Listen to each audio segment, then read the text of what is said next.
Pero sabi sa akin, ang ganda daw ng isang tao ay minsan nakabase sa kanyang anggulo. Di ba? Beauty is subjective. Depende sa tumitingin at minsan depende sa anggulo. Kung wala pa ka nagsasabing maganda ako pag nakaharap.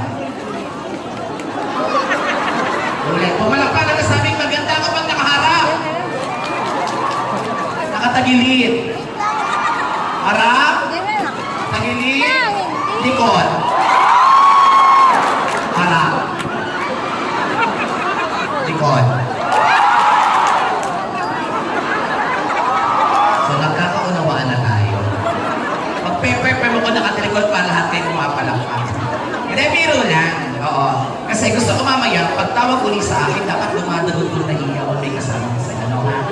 Papalakpakan. Okay ba ba yun? Ang hindi papalakpak na may kasama iyaw, ang sinusumpa ko magkakaroon ko ng anak ng mukha ko. Mula panganay hanggang bunso, lahat bakla, ganito ang mukha. Ano